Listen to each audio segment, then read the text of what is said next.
समाज से कहना चाहता हूं कि 10 साल से खोबा साहब खासदार है तथा खंडरे परिवार बहुत दिनों से उनके घर में राजनीति है। मंत्री उन्होंने है, आज ईश्वर खंडरे साहब कर्नाटक राज्य के मंत्री है। फिर उन्होंने उनका बेटा सागर खंडरे को उन्होंने बीदर जिला लोकसभा में कांग्रेस से उम्मीदवार बनाया है और खोबा साहब 2 बार चुन के फिर तीसरी दफ़ा वही आजमा रहे हैं। हम सामान्य गांव से, सामान्य परिवार से, एक शेतकरी कुटुंब का व्यावसायिक छोटे छोटे देहातों में काम करने वाले लोगों के साथ और जो लोगों को ज़रूरतमंद है उन लोगों तक पहुंचने वाला एक सामान्य बोल के जिसके पीछे सामान्य जनता है, उस जनता के बल पे मैं बीदर जिला लोकसभा का उम्मीदवार बोल के आपके सामने खड़ा हूँ। मेरा अनुक्रमांक 14 क्या सिलेंडर है और मैंने जाहिरनामा में मैं चुन के आने के बाद मेरे जो भी वेतन मिलता है खासदार का उसमें से सिर्फ मैं 5 रुपये लेके बाकी जो भी वेतन है मैं बीदर जिले के सामान्य नागरिक के हर कौन से ही डिपार्टमेंट में खर्च करने वाला हूँ। चुन के आने के बाद हर महिलाओं के, माताओं को, जो गृहिणी को ज़रूरतमंद है 6 सिलेंडर फ्री देने का प्रयास करूँगा।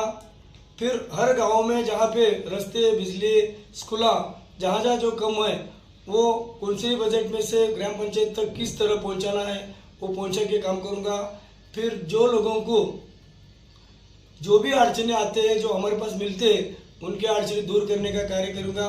और जो बेकार लोग हैं बेकारों को काम देने का प्रयास। फिर शेतकरी बंधुओं को मैं जाके जब लोकसभा में बात चलेगी तब शेतकरी बंधु को हर महीना 2000 रुपये, अभी जिस तरह साल में 3 बार में 2000 आ रहे हैं तो मैं उसका हर महीने को 2000 के लिए प्रयास करूँगा।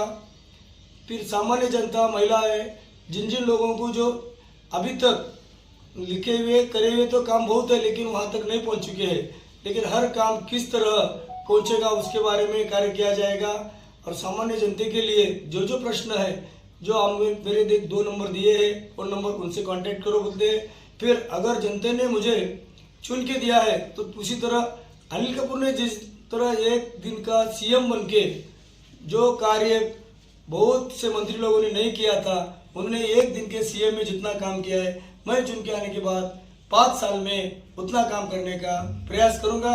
और सामान्य जनता का, सामान्य गाँव तक, हर गांव, हर गली 365 दिन के कम से कम 330 दिन, 35 दिन अगर परिवार को दिए तो 330 दिन हर गांव, किसी गली, मोहल्ले और लोकसभा के साथ कार्य करते करते बीदर जिले में अपना समय दूंगा। सामान्य जनता का मैं हर कोई से ही अड़चनी में दूर करने के लिए प्रयास करूंगा। और सब जनता से मेरा निवेदन है कि आप ये दोनों के अंदर तीसरा आदमी, जो आदमी की निस्वार्थ भाव से काम करता है, सामान्य परिवार से आ चुका है, इस आदमी को आप चुन के दीजिए और दिल्ली में काम करने के लिए भेजिए। यही सभी को मैं आशा करता हूँ, सभी से कहता हूँ कि गैस सिलेंडर 14 नंबर है, उसका बटन दबाइए और हमको चुन के देकर हमको दिल्ली भेजिए बीदर लोकसभा का कार्य करने के लिए अनुमति दे। ರಾಮವಿಲಾಸ್ ಸಮುದಾಯದ ಮುಖಂಡರ ನೇತೃತ್ವದಲ್ಲಿ ಲೋಕಸಭಾ ಚುನಾವಣೆಯ ಕಾಂಗ್ರೆಸ್ ಪಕ್ಷದ ಅಭ್ಯರ್ಥಿಯಾಗಿರ್ತಕ್ಕಂಥ ಸನ್ಮಾನ್ಯ ಶ್ರೀ ಸಾಗರ್ ಈಶ್ವರ್ ಖಂಡ್ರೆ ಅವರನ್ನು ಬೆಂಬಲಿಸುವ ಸಂಬಂಧ ಪತ್ರಿಕಾಗೋಷ್ಠಿ ಕರೆದು ಪತ್ರಿಕಾಗೋಷ್ಠಿ ನಡೆಸಲಾಯಿತು. ಸಭೆಯಲ್ಲಿ ಈ ಹಿಂದೆ ಕೂಡ ಸಮುದಾಯದ ಸಭೆಗಳನ್ನು ಮಾಡಿ ಸಮುದಾಯದ ಎಲ್ಲ ಮಾದಿಗ ಸಮುದಾಯದ ಸಂಘಟನೆಗಳು, ಮುಖಂಡರು ಒಮ್ಮತದ ನಿರ್ಣಯ ತಗೊಂಡು ಕಾಂಗ್ರೆಸ್ ಪಕ್ಷದ ಅಭ್ಯರ್ಥಿಯಾಗಿರ್ತಕ್ಕಂಥ ಸನ್ಮಾನ್ಯ ಶ್ರೀ ಸಾಗರ್ ಖಂಡ್ರೆ ಅವರಿಗೆ ಬೆಂಬಲಿಸಬೇಕು, ಈಶ್ವರ್ ಖಂಡ್ರೆ ನಾಯಕತ್ವ ಜೊತೆಗಿರಬೇಕಂತೇಳಿ ನಿರ್ಣಯ ಮಾಡಿದ್ದೀವಿ. ಕಾರಣ, ಯಾವ BJP ಪಕ್ಷ ಸಂವಿಧಾನವನ್ನೇ ಬದಲಾಯಿಸ್ತೀವಿ, ಮೀಸಲಾತಿಗಳನ್ನು ಒಪ್ಕೊಳ್ಳೋದಿಲ್ಲ ಅಂತಕ್ಕಂಥ ಒಂದು ಹೇಳಿಕೆಗಳು ನೀಡ್ತಾ ಇದ್ದಾರೆ ಅವರು ಸಂಸದರಾಗಲಿ, ಅವ್ರ ಸಚಿವರಾಗಲಿ, ಅವ್ರ ಪಕ್ಷದ ವರಿಷ್ಠರಾಗಲಿ. ಅಂಥ ಪಕ್ಷದಿಂದ ಒಳ ಮೀಸಲಾತಿ ಕೊಡ್ತೀವಿ ಅಂತೇಳಿ ಸಮುದಾಯ ಜನರ ದಿಕ್ತಪ್ಪಿಸೋ ಕೆಲಸ ಮಾಡ್ತಾಯಿದ್ದಾರೆ. ಹಾಗಾಗಿ ಸಮುದಾಯದ ಜನ ಯಾರೂ ಕೂಡ ಅವ್ರ ಮಾತಿಗೆ ಮನ್ನಣೆ ಕೊಡಬಾರ್ದು ಅಂಥೇಳಿ ನಾವು ಇವತ್ತೊಂದು ಸಭೆ ಮಾಡಿದ್ದೀವಿ. ಪತ್ರಿಕೆ ಹೇಳಿಕೆ ಮುಖಾಂತರ ಕೂಡ ಅದನ್ನು ನಾವು ವಿರೋಧ ಮಾಡ್ತಾ ಇದ್ದೀವಿ. ಯಾವುದೇ ಕಾರಣಕ್ಕೂ ನಾವು ಸಮುದಾಯದವರು BJP ಪಕ್ಷವನ್ನು ಬೆಂಬಲಿಸೋದಿಲ್ಲ. ಈ ಹಿಂದೆ ಕೂಡ ನಮಗೆ ಒಳ ಮೀಸಲಾತಿ ಜಾರಿ ಮಾಡ್ತೀವಿ ಅಂತೇಳಿ ವಿಧಾನಸಭೆ ಚುನಾವಣೆ ಸಂದರ್ಭದಲ್ಲಿ ಹೇಳಿ ಕ್ಯಾಬಿನೆಟ್ದಾಗ ಅದನ್ನು ಪ್ರಸ್ತಾವನೆ ಕೂಡ ಕೇಂದ್ರಕ್ಕೆ ಸಲ್ಲಿಸಿದ್ರು. ಆದರೂ 1 ವರ್ಷ ಕಳೆದು ಇವತ್ತಿಗೂ ಕೂಡ 1 ವರ್ಷ ಕಳೆದರೂ ಕೂಡ ಇವತ್ತು ಇಲ್ಲಿವರೆಗೂ ಕೂಡ ಅದನ್ನು ಜಾರಿ ಮಾಡಿಲ್ಲ. ಅದನ್ನು ತಿರಸ್ಕರಿಸಿ ಪುನಃ ವಾಪಸ್ ಮತ್ತೆ ರಾಜ್ಯಕ್ಕೆ ಕಳಿಸಿದ್ದಾರೆ. ಅವರು ಅಧಿಕಾರದಾಗ ಇದ್ದಾಗ ಮಾಡದೇ ಇರೋರು ಅಧಿಕಾರ ಹೋಗಿದ ಮೇಲೆ ಏನು ಮಾಡ್ತಾರೆ ಅವರು? ಇವತ್ತು ಚುನಾವಣೆ ಬಂದಿದೆ ಅಂತ ಹೇಳ್ಕೊಂಡು ಒಳ ಮೀಸಲಾತಿ ಕೊಡ್ತೀವಿ, ನಾವು ನಮ್ಗೆ ಮತ ಮಾಡ್ರಿ ಅಂತೇಳಿ ಚುನಾವಣೆ ಗಿಮಿಕ್ ಮಾಡ್ತಾ ಇದ್ದಾರೆ. ಅಂಥವ್ರಿಂದ ನೋಡೋದಾಗಲ್ಲ. ಮತ್ತು ನರೇಂದ್ರ ಮೋದಿ ಅವರು ಬರೀ ಸುಳ್ಳು ಹೇಳ್ತಾರೆ, ಅವ್ರ ಮಾತಿಗೆ ಎಲ್ಲೂ ಮನ್ನಣೆ ಕೊಡೋಕ್ಕಾಗಲ್ಲ. ಈ ಹಿಂದೆ ಕೂಡ ಎಷ್ಟು ಭರವಸೆ ಕೊಟ್ಟಿದ್ರು ಅವು ಯಾವೂ ಈಡೇರಿಸಿಲ್ಲ.